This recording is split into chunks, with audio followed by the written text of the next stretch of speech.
Hola, ¿cómo están? Les comparto esta placa a modo de resumen. Lo primero que ustedes tienen que quedar con claridad es que cuando hablamos de comunicación no podemos nunca, cuando hablamos de comunicación humana, vamos a separar la comunicación humana de la comunicación mecánica y la vamos a desarrollar con mayor exactitud en un segundo. Pero lo importante es que cuando hablamos de comunicación humana no podemos pensar en una operación matemática. De ninguna manera podemos calcular de manera exacta cuál va a ser el impacto de nuestro mensaje. Ese es un punto. El segundo punto, cuando pensamos en comunicación, nos tenemos que pensar a nosotros como emisores y como receptores. Como emisores, no solo somos una máquina racional que está pensando un mensaje. A la hora de pensar ese mensaje, estamos siendo atravesados de manera inconsciente por nuestro estado anímico, por nuestro estado de salud, por el contexto sociohistórico al cual pertenecemos y el cual estamos atravesando, y también nuestro capital cultural y nuestra clase social. Desde ese lugar es desde donde nosotros habitualmente construimos el mensaje que hacemos. Ahora, cuando transformamos la comunicación en herramienta, tenemos que poder objetivar todos esos elementos que nos atraviesan, que nos hacen actuar de manera automática, para poder aislarlos y para poder empezar a pensar en el otro. Cuando uno hace comunicación y la comunicación la transforma en una herramienta de construcción, tiene que pensar en el otro. ¿Quién nos está escuchando? ¿Cómo nos está escuchando? ¿En qué situación nos puede llegar a estar escuchando? Eso nos ayuda a generar un mensaje que sea atractivo para el otro, porque si lo hacemos únicamente pensando desde nuestro lugar y dejamos fluir la comunicación o nuestro mensaje exclusivamente desde nuestras normas, es probable que aquel sujeto al cual nosotros nos estamos dirigiendo no nos comprenda o directamente no registre que ese mensaje es para ellos. En las organizaciones suele suceder que no se piensa qué tipo de personal va a recibir nuestros mensajes. Se emiten comunicaciones o órdenes de manera homogénea, de forma serial, y no se piensa que los departamentos técnicos tienen una configuración psicológica y profesional distinta tal vez de los operarios o del personal de maestranza.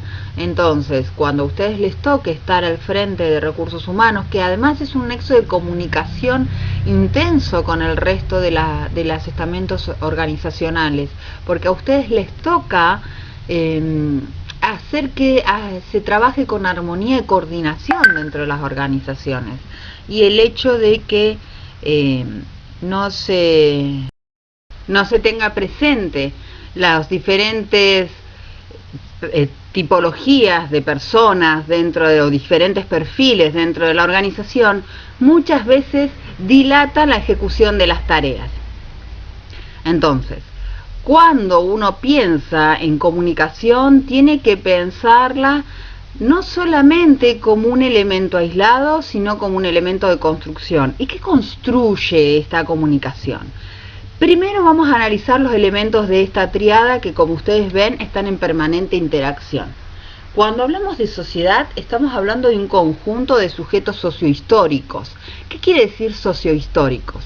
Quiere decir que el ser humano no es igual en cualquier contexto de época o en cualquier contexto de cultura, ni en cualquier lugar, por ejemplo, del país en este momento.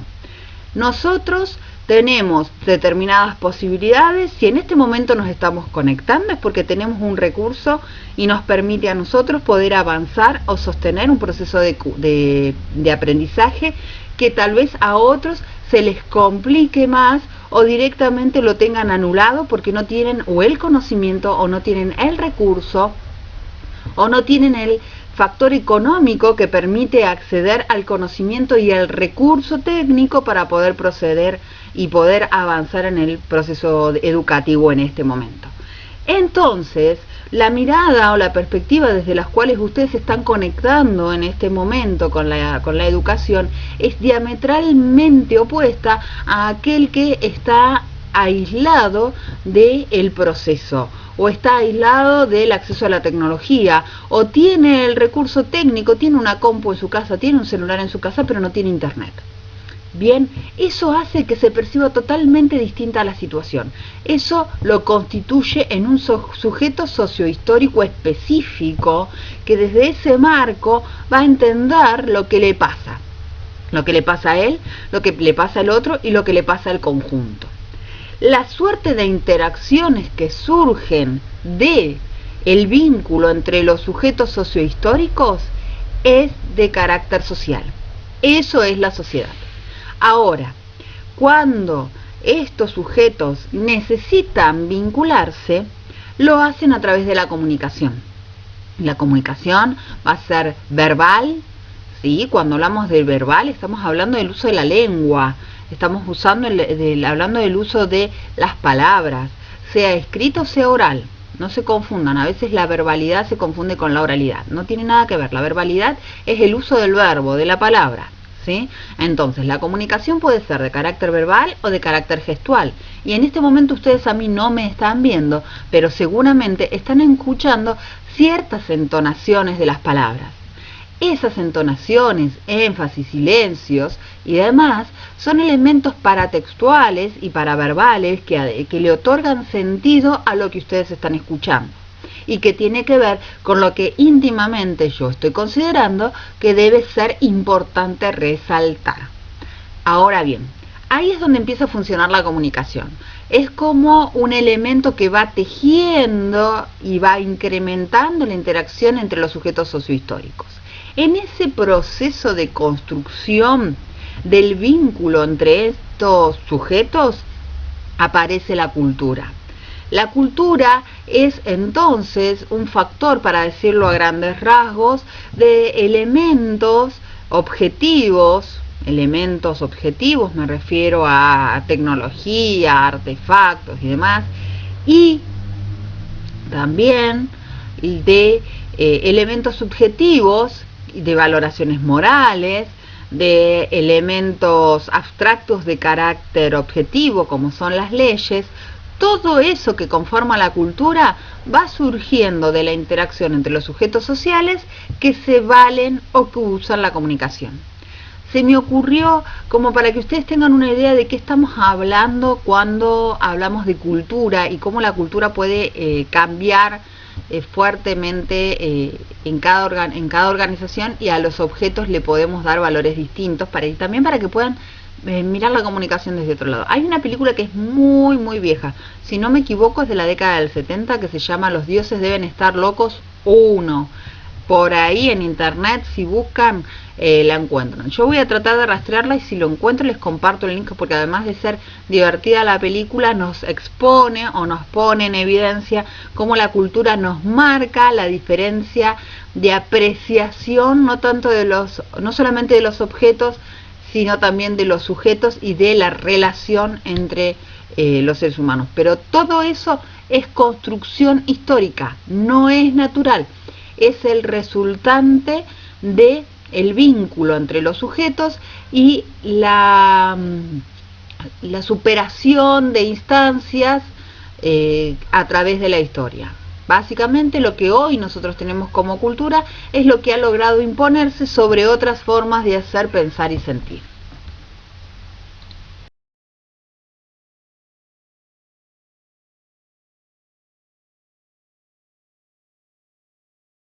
Entonces, los elementos socioculturales vendrían a ser parte del contexto en el cual se va construyendo la comunicación también. Hay un proceso de retroalimentación permanente en el cual la comunicación se va ajustando para aumentar y para mejorar el tipo de vínculo que se tiene entre los sujetos. Ojo que también la comunicación puede afectar esos vínculos y puede destruirla. Por eso hay que tener mucho cuidado cómo manejamos nosotros la comunicación cuando la objetivamos como herramienta. ¿Qué es lo que conforma la comunicación? ¿O cuáles son los dos pilares que están dentro de la comunicación o que condicionan el funcionamiento de esa comunicación? Primero, la información, el dato que nosotros queremos transmitir. La recepción o la percepción, la mirada que se tiene ante lo que recibimos o ante el dato que nos llega es absolutamente selectiva.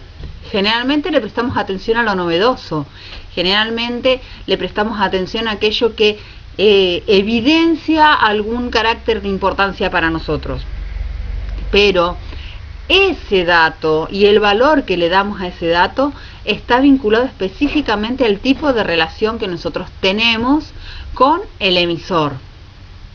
Entonces, sí, nos van a dar un dato de importancia, pero la fuente de donde viene ese dato es alguien, y estoy hablando siempre de sujetos, porque la valoración que nosotros le damos a los mensajes dependen del sujeto que nosotros vemos que nos está dando la información. Entonces, si el dato proviene de una fuente fiable a la que nosotros respetamos y consideramos que es seria, entonces le vamos a prestar atención y lo vamos a interpretar de otra manera. Si la fuente o el sujeto que nos trae ese dato, por más verdadero que sea, por más certero que sea, ¿sí?, esa información, nos la trae una persona que está descalificada para nosotros, entonces no le vamos a prestar atención e incluso vamos a dudar de la veracidad de ese dato. Y las reacciones son distintas. Y el tema es que la comunicación no se agota en la emisión y la llegada de un mensaje. La comunicación lo que tiene es un efecto de reacción inmediata. Por eso los axiomas que ustedes también vieron en el cuadernillo. Yo emito una comunicación e inmediatamente hay una reacción cuando ese mensaje ha sido decodificado. Entonces, decodificado no, interpretado por un sujeto. ¿Sí? Entonces, cuando ese mensaje fue interpretado por un sujeto, ese sujeto va a tener una reacción. O no actúa, lo cual esa no acción es un elemento de comunicación, me está diciendo que no le importa o que no lo entendió o que no le llegó en el sentido de interpretar que es para él, o reacciona y puede reaccionar a favor de lo que uno espera o en contra de lo que uno espera. Esos son las hipótesis o parte de las hipótesis que forman parte de ese abanico de hipótesis que yo les decía al comienzo de esta presentación. Cuando uno piensa en comunicación, no está o no puede permitirse pensar mecánicamente. Si estamos hablando de comunicación humana, tenemos que pensar de manera estratégica.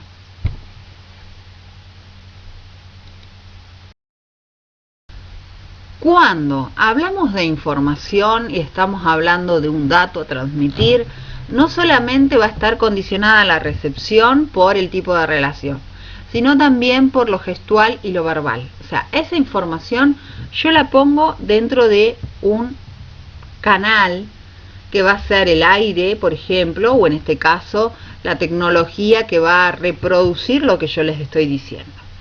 Ese es un elemento. Pero además está el carácter gestual con el cual yo acompaño esa verbalidad. Recuerden que verbalidad es el uso de las palabras y qué tipo de palabras voy a usar. No es lo mismo que yo les diga a alguien, hola, ¿cómo andás?, que le diga a alguien, hola. Suena distinto. Se siente distinto. ¿O no? Ese cambio en la modulación hace que el receptor a mí me interprete el dato de alguna manera específica. Si yo tengo una excelente relación con alguien, me conoce de mucho tiempo, ya conoce mi gestualidad, y de pronto yo voy, lo saludo y le digo, hola, ¿cómo estás? Le va a sorprender, va a pensar, algo pasa. Algo pasa con esta mujer, va a decir. ¿Por qué? Porque generalmente yo no saludo de esa manera. Sí, hay alguien con el que yo tengo muy poca relación o lo estoy conociendo por primera vez y lo saludo y le digo, hola. ya ese hola corto marca una distancia, y ahí, si es la primera vez que me conoce, la primera vez que nos vemos, entonces se va a empezar a construir una relación distante o una imagen distante de una persona que es poco sociable. Entonces, cuando ustedes piensen en cómo van a transmitir un mensaje, especialmente cara a cara, ¿sí?, en una interrelación presencial, tengan mucho en cuenta este factor. No es solamente lo que digo, sino cómo lo digo. ¿Qué es lo que yo quiero que suceda? ¿Qué cosas puedo eliminar o evitar para que la comunicación que yo quiera generar sea lo más sana posible? Y ahí ustedes evaluarán. A veces les duele muchísimo la cabeza y hablan, o el gesto, están tratando de decir algo y tienen los ojos chiquitos y la cara fruncida, y el que los está mirando dice, pero está enojado, no nos duele la cabeza. Entonces, a veces es conveniente, antes de iniciar una conversación, si son las conversaciones serias o profundas, lo mejor es que tratemos de llevarlas adelante cuando nosotros estemos bien anímicamente y psicológicamente. Las conversaciones que requieren cierto tacto requieren de nosotros la capacidad para saber en qué momento vamos a estar psicológicamente equilibrados, e incluso a veces nos pasa que tenemos que interactuar con una persona con la que ya tenemos antecedentes que no nos llevamos bien. Existe este factor de la piel que uno dice, ¿no? Me cae muy bien aquel porque sí, básicamente porque hay piel, y el otro hay una onda horrible y nunca pasó nada, pero no nos caemos bien, y si interactuamos es difícil interactuar. Bueno, será en psicología donde se podrá desentrañar esa cuestión de la piel, pero que existe, existe. Entonces, si nosotros tenemos que llevar adelante una conversación que vamos a saber de antemano que vamos a tratar elementos ríspidos, lo mejor es que podamos evaluar cuál es nuestra situación psicológica frente al vínculo que tenemos con el otro y cómo estamos nosotros anímicamente. Si podemos elegir el momento, y elijamos el momento en el que mejor nos sintamos para poder llevar adelante la comunicación sin dejar que nuestros prejuicios o nuestro elemento o nuestro factor psicológico y de desagrado interactúen. Si no tenemos esa posibilidad y nos sentimos mal y tenemos que resolver esto ya, lo mejor es aclararle al otro que no estamos en este momento en las mejores condiciones, para que no interprete tal vez los tonos o nuestros gestos como un acto de desagrado, porque si ya existe un antecedente de conflictividad, sumarle al tratamiento de una conversación áspera gestualidad que pueda ser interpretada como agresividad no nos va a conducir a nada, porque el otro no nos va a estar escuchando, porque nosotros psicológicamente y de manera, les diría, instintiva, evaluamos primero el mensaje desde la gestualidad y desde la tonalidad, y después, o sea, porque es lo que primero percibimos, después en fracciones de segundo procesamos lo que nos están diciendo, pero para cuando lo procesamos ya tenemos el filtro de lo que vimos o el tono con el que nos hablaron. Muchas veces, y piensen ustedes cuántas veces les ha pasado decirle algo a alguien y ese otro lo interpretó de mala manera porque sin querer ustedes hicieron un gesto que no creían haberlo hecho, o usaron una tonalidad que no era la que ustedes querían, y tuvieron que salir a aclarar algo simplemente porque se malinterpretó su gestualidad.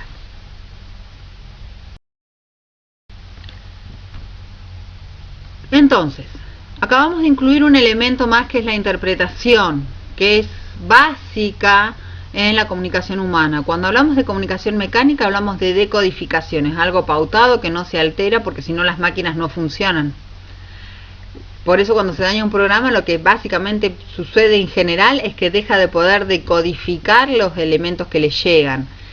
Pero en la comunicación humana aparece el factor de la interpretación, que está altamente ligada al factor subjetivo que nosotros tenemos. Esa interpretación entonces está vinculada con la capacidad que tenemos de poder procesar la cantidad de sentidos o de significados que nos provee nuestra propia cultura y la capacidad de poder entender qué es lo que está interpretando el otro, porque no todos manejamos el mismo campo de significación, y ese manejo está vinculado especialmente al nivel cultural o acceso a diversidad de contenidos que hayamos tenido a lo largo de nuestra historia, a lo largo de nuestro proceso de aprendizaje, que no solamente se da en la escuela, sino se da permanentemente a lo largo de nuestra existencia.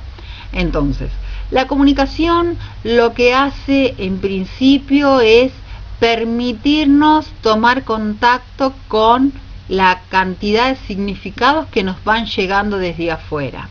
En un proceso de asociación en el cual empieza a intervenir el pensamiento es cuando le empezamos a vincular ese sentido con el elemento o la acción que nosotros queremos procesar o nombrar o ejecutar.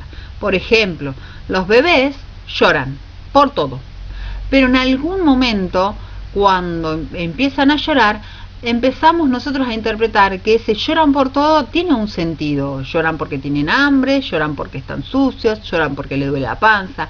Entonces, esto de que lloran por todo ya deja de tener sentido y empezamos a decir, o las mamás cuando empezamos a conocer más a nuestros hijos, empezamos a decir, llora porque le duele la panza. Este llanto es distinto del otro, que es el llanto del hambre. ¿Sí? Empezamos a poder adjudicarle a ese elemento natural, biológico, un sentido. Ahora, el niño también va por ese proceso y en algún momento empieza a identificar la palabra mamá, papá, perro, tío con algunos elementos específicos y empieza a seleccionar ese dato que le importa. ¿Qué dato le importa? El de la mamá y el del papá, o el tío, la tía o quienes haya estado a cargo de su crianza primera. Empieza entonces a mencionar y a llamar a aquellos que sabe que van a satisfacer sus necesidades primarias, que no necesariamente tienen que ver con el alimento. En el 90% de los casos tiene que ver con una relación de afecto, porque una de las particularidades que tenemos como especie es que necesitamos el afecto para poder crecer sanamente. Todo este proceso de incorporación de significación y de interpretación se va dando en la articulación con el pensamiento y el aprendizaje. Si yo no puedo aprender el significado del llanto, por ejemplo, y diferenciar los llantos que tiene mi bebé, entonces no voy a poder actuar adecuadamente ni efectivamente en la satisfacción de esas necesidades y en la construcción de ese vínculo. Pero si el niño tampoco puede interpretar mi reacción o vincularme a mí con determinada palabra, va a ser muy difícil que pueda vincularse conmigo desde esa significación. Por eso es muy importante, y hoy en día todos los profesionales insisten en que les digamos desde pequeños las palabras como corresponden, porque si no después es muy difícil o se retrasa mucho la traslación del uso de la palabra Pepe a perro, por ejemplo. Ahora bien, ¿qué pasa? Una vez que yo pude articular el aprendizaje, empiezo a construir mi psiquis en palabras. Los invito a ustedes a cerrar los ojos, a aislarse 5 minutos nada más y a pensar en cualquier cosa, lo que tengan ganas de pensar. No piensen en imágenes, piensen en contenidos. Piensen cómo le contarían a alguien algo. Piensen en qué están sintiendo. Respóndanse la pregunta, ¿qué están sintiendo? Si hacen el experimento, se van a dar cuenta que ustedes piensan en palabras. ¿Y en qué palabras? En las palabras que son más familiares, las de sus lenguas nativas. Ustedes están pensando además de manera sintagmática y sintáctica, como nos dice la lengua que tenemos que construir el sentido para poder entendernos. Esa es la importancia también de la comunicación y la posibilidad de la interpretación de los significados culturales. nos permite a nosotros poder pensar, y cuando nosotros podemos pensar antes de hablar, podemos ordenar nuestra conducta, podemos ordenar nuestra acción, y por sobre todas las cosas podemos abrir la cabeza para poder pensar en este arco de hipótesis de posibles interpretaciones que puede tener un otro. Tal vez sea mucho más trabajo que emitir una orden o generar un cartel que pegamos en el ascensor, que suponemos que todo el mundo lo va a leer porque todo el mundo sube al ascensor. Porque cuando nos ponemos en esta instancia, entonces tenemos que pensar, aunque sea transmitir la misma orden, pero la tenemos que transmitir de manera distinta a los distintos cuerpos o a los distintos perfiles que componen nuestra organización. Pero de esa manera lo volvemos mucho más efectivo, porque podemos pensar cómo es que el otro va a significar o va a interpretar lo que nosotros le ofrecemos. Ahora, para poder hacer eso, yo tengo que tomar contacto con el otro. Tengo que ir a conocer ese sujeto real que está funcionando en mi organización. No lo voy a poder hacer desde una oficina y leyendo un legajo, porque el legajo no me dice nada de la persona. Me da un dato duro, pero no me dice nada. Me dice que fulanito empezó a llegar en determinado periodo a las 5 de la tarde, a 5 minutos tarde. Y por reglamento a los 10 días yo le tengo que decir, che, está llegando 5 minutos tarde. ¿Qué? Cuando en realidad yo, en vez de esperar a los 5 minutos, a los 10 días, al tercer día que llega tarde, debería llamar, pero no para sancionarlo o para informarle que está llegando tarde, porque seguramente que fulanito ya lo sabe, sino para preguntarle qué le está pasando. ¿Estás teniendo algún problema? Notamos que estás llegando tarde. ¿Por qué? Y ahí puede aparecerse una serie de opciones que a nosotros tal vez nos permitan, si tenemos las herramientas y los reglamentos de la organización nos lo permiten, herramientas que nos permitan reconectar con ese trabajador, recuperar su capacidad de esfuerzo, recuperar su creatividad, y tal vez no sea tan difícil lo que haya que resolver, nada más que el trabajador no encuentra dentro de la organización con quién compartir esa situación específica que está haciendo que llegue tarde. Ese elemento o esa factibilidad a nosotros nos permite generar un aprendizaje sobre quiénes realmente trabajan en nuestra organización.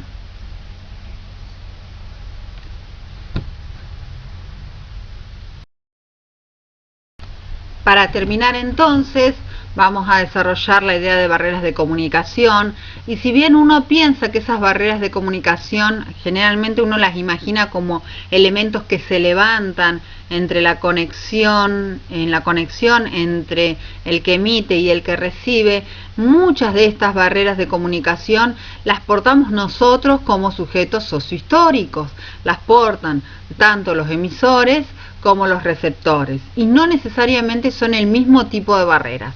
Pensemos en las gnoxiológicas, muchas veces estas barreras son las que tienen que ver con el saber. Muchas veces nosotros emitimos mensajes pensando desde nuestra exclusividad, desde nuestra experiencia, desde nuestros conocimientos, y no consideramos qué es lo que el otro puede entender. Pero también muchas veces consideramos que si el sujeto al que le vamos a hablar es un profesional X, debería comprender de base, de manera instantánea, por decirlo de alguna manera, lo que nosotros estamos diciendo en un lenguaje un poco complejo. No necesariamente es así. Muchas veces no conocemos o desconocemos las limitaciones que tiene el otro como profesional. Además, nos pasa que en el conocimiento nuestros prejuicios también se construyen desde ahí, y creemos que dentro de cuerpos administrativos de bajo escalafón o personal de maestranza o tareas de seguridad, por ejemplo, hay personas de extrema baja escolaridad, y a veces nos sorprendemos porque tenemos personal en proceso de formación. Y eso es un elemento que deberíamos conocer, porque en general, si nosotros podemos valorizar eso, podemos potencializar lo que sucede dentro de nuestra organización, e incluso trabajando en sistemas de alianzas podríamos mejorar la comunicación con esos sectores. Bueno, acá también empieza a funcionar el concepto noxiológico, las barreras noxiológicas. Las objetivas, esas sí son las específicas, las materiales, las que uno puede medir. Por ejemplo, una barrera de comunicación objetiva, y puede ser, bueno, lo que me pasó a mí, yo me quedé sin internet el otro día y me quedé sin internet, venía ya fallando y listo, no hubo forma.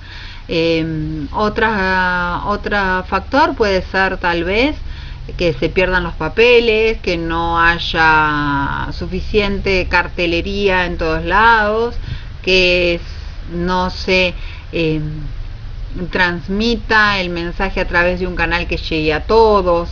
Esas pueden ser las barreras objetivas. Y después están las sociopsicológicas, que acá empieza a impactar fuertemente o están ligadas con lo noxiológico. Las sociopsicológicas vamos a dividirlas en dos. Vamos a hablar de las barreras sociales y esta cuestión de los prejuicios. Y les voy a contar una anécdota. Yo trabajaba en un organismo en el cual los técnicos de seguridad e higiene tenían que elegir un representante, un delegado de piso, que era responsable de producir las evacuaciones en caso de emergencia. Cuando van a elegir a la persona que tenía que hacerse cargo del piso en el que yo trabajaba, eligen a una contadora. La eligen porque era la contadora y era el personal jerárquico más importante que estaba en ese piso en ese momento. Había una situación particular.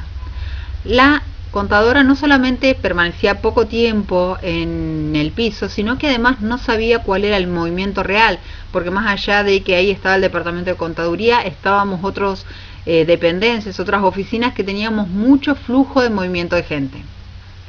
Y además la contadora tenía poco vínculo personal, era poco afable con el resto de los compañeros. Entonces ya de movida había una situación irregular para seleccionarla como delegada de piso. Finalmente sucedió un hecho y se requirió la evacuación. La persona, es decir, esta contadora, que era responsable de evacuar el piso, lo único que hizo fue salir gritando al pasillo que había que evacuar, salió corriendo y en un acto automático cerró la puerta que aislaba un ala. Esa puerta tenía un problema con la cerradura y se trababa, por eso jamás se cerraba. Cuando intentamos salir no podíamos salir porque estábamos atrapados en ese espacio.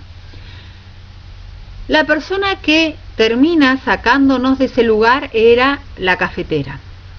La cafetera, que además nos dio indicaciones de cómo bajar las escaleras, nos guió hasta el final, revisó el piso hasta que no quedó nadie, y cuando salimos todos la aplaudimos y la felicitamos porque realmente cuidó de nuestras vidas como si hubiese sido ella la delegada de piso. Los técnicos de seguridad e higiene la retaron porque le dijeron que ella no estaba capacitada para llevar adelante las maniobras. Y ella les respondió que se habían equivocado. ¿Por qué? Básicamente porque ella estaba a punto de recibirse técnico en seguridad e higiene. Y ella era la que conocía cómo funcionaba el sistema. Y ella era la que conocía quiénes eran los que estaban dentro del piso y cuál era la dinámica del piso. Fíjense que importante y este ejemplo, porque los técnicos en seguridad e higiene no hablaban con ella, pasaban por al lado y a lo sumo le pedían un café, pero nunca se detuvieron a charlar con la cafetera para ver quién era o qué conocimientos tenían. Y si lo hubiesen hecho desde el comienzo, si se hubiesen acercado, si se hubiesen roto ese prejuicio de que porque servía café no tenía escolaridad, hubiesen ahorrado una falla grave en la seguridad. Esto también les pasa muchas veces a los recursos humanos. En una experiencia que tuve, que fui contratada para realizar, que tenía que ver con el proceso de alfabetización de muchas personas dentro de un organismo, alfabetización de todos los niveles, había que generar un plan. Cuando le pedimos a recursos humanos que nos pasara un perfil de quiénes eran los que estaban trabajando dentro de esa organización, nos pasan un listado de las ocupaciones, pero no de los que hacían. Y en algunos casos tenían el registro de alguna tecnicatura o algún secundario hecho, y el último registro llevaba por lo menos 15 años. Los nuevos sí ingresaban y tenían el legajo fresquito porque acababan de presentar la documentación, pero había gente que llevaban 15 años y no habían actualizado el legajo.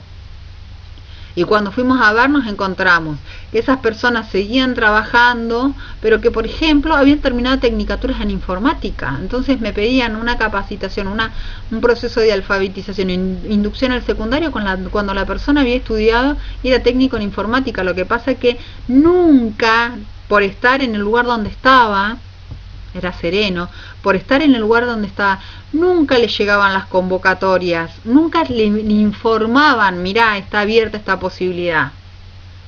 Y Recursos Humanos no estaba enterada de que tenía un técnico en informática que trabajaba por fuera, cuando no estaba trabajando como sereno, desarrollaba sus tareas por fuera, cuando podría haber aprovechado ese capital, porque además el sujeto conocía la organización.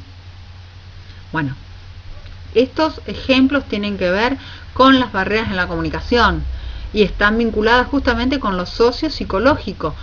Primero, la percepción social, que además está construida o construye prejuicios que hacen que nosotros percibamos a las personas de distintos estamentos organizacionales como capaces o incapaces. Y eso traba el vínculo o daña el vínculo que nosotros podemos construir dentro de la organización pensando en términos sociales.